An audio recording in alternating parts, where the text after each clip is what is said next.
"We can't be far from the road of yellow brick now," remarked the Scarecrow as he stood beside the girl, "for we have come nearly as far as the river carried us away."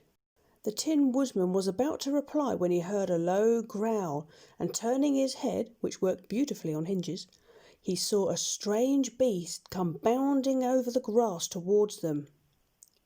It was indeed a great yellow cat, and the Woodsman thought it must be chasing something, for its ears were lying close to its head, and its mouth was wide open, showing 2 rows of ugly teeth, while its red eyes glowed like balls of fire.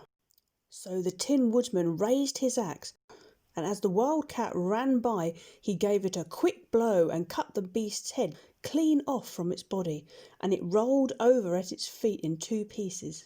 The field mouse, now that it was freed from its enemy, stopped short, and coming slowly up to the Woodsman, said in a squeaky little voice, "Thank you ever so much for saving my life." "Don't speak of it, I beg you," replied the Woodsman. "I have no heart, you know, so I am careful to help all those who may need a friend, even if it happens to be a little mouse." "Only a mouse?" cried the little animal indignantly. "Why, I'm the queen of the field mice." "Oh, indeed," said the Woodsman, making a bow. "Therefore you have done a great deed, as well as a brave one, in saving my life," added the Queen. At that moment several mice were seen running up as fast as their little legs could carry them, and when they saw their Queen they exclaimed, Your Majesty, we thought you'd been killed. How did you manage to escape the great wildcat?" They all bowed so low to the Queen that they almost stood upon their heads.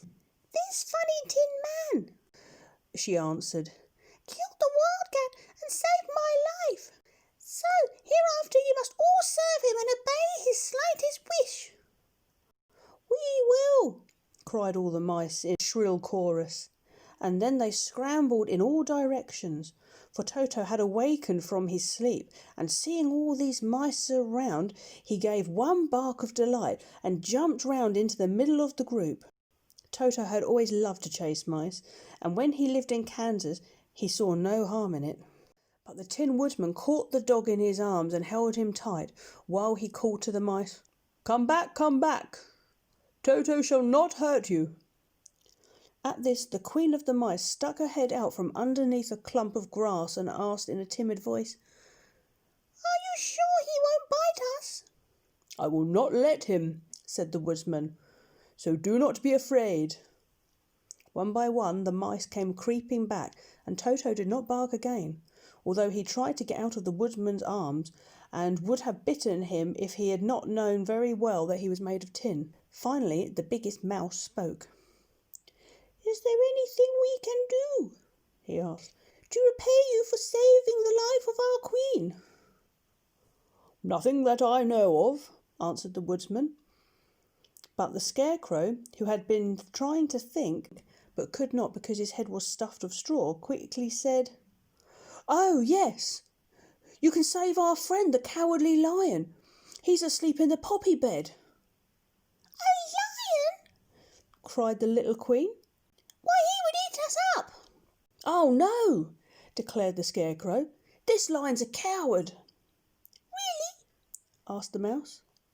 "He says so himself," answered the Scarecrow, "and he would never hurt anyone who is our friend.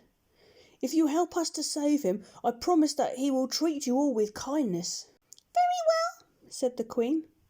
"We trust you, but what shall we do?"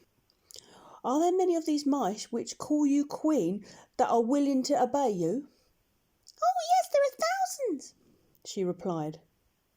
"Then send them all to come here as soon as possible, and let them each bring along a piece of string." The Queen turned to the mice that attended her and told them to go at once and get all her people. As soon as they heard her orders, they ran away in every direction as fast as possible. "Now," said the Scarecrow to the Tin Woodman, "you must go to those trees by the river and make a truck that will carry the lion."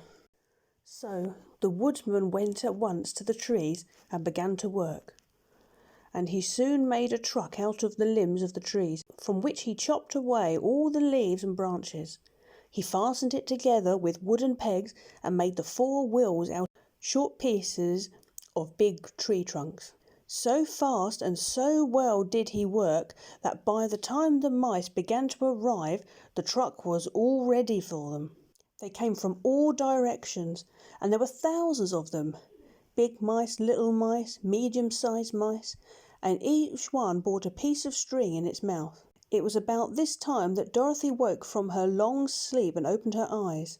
She was greatly astonished to find herself lying upon the grass with thousands of mice standing around and looking at her timidly. The Scarecrow told her about everything and turned to the dignified little mouse. He said, "Permit me to introduce Her Majesty the Queen." Dorothy nodded gravely and the Queen made a curtsy, after which she became quite friendly with the little girl. The Scarecrow and the Woodsman now began to fasten the mice to the truck, using the strings they had bought. One end of the string was tied around the neck of each mouse and the other end to the truck. Of course, the truck was 1,000 times bigger than any of the mice who were to draw it, but when all the mice had been harnessed, they were able to pull it quite easily. Even the Scarecrow and the Tin Woodman could sit on it, and were drawn swiftly by their queer little horses to the place where the lion lay asleep. After a great deal of hard work, for the lion was heavy, they managed to get him on the truck. Then the Queen hurriedly gave her people the order to start, for she feared if the mice stayed along the poppies too long they would fall asleep. At first the little creatures, many though they were, could hardly steer the heavy loaded truck, but the Woodsman and the Scarecrow both pushed from behind, and they got along better. Soon they rolled the lion out of the poppy bed to the green fields, where he could breathe sweet fresh air again, instead of the poisonous scent of the flowers. Dorothy came to meet them and thanked the little mice warmly for saving her companion from death. She had grown so fond of the lion that she was glad he had been rescued. Then the mice were unharnessed from the truck and scampered away through the grass to their homes. The Queen of the Mice was last to leave. "If you ever need us again," she said, "come out into the field and call, and we shall hear you, and we will come to your assistance. Goodbye." "Goodbye," they all answered, and away the Queen ran, while Dorothy held tightly to Toto so he would not run and frighten her. After this they sat down beside the lion until he should waken, and the Scarecrow brought Dorothy some fruit from the nearby tree from which she had ate her dinner.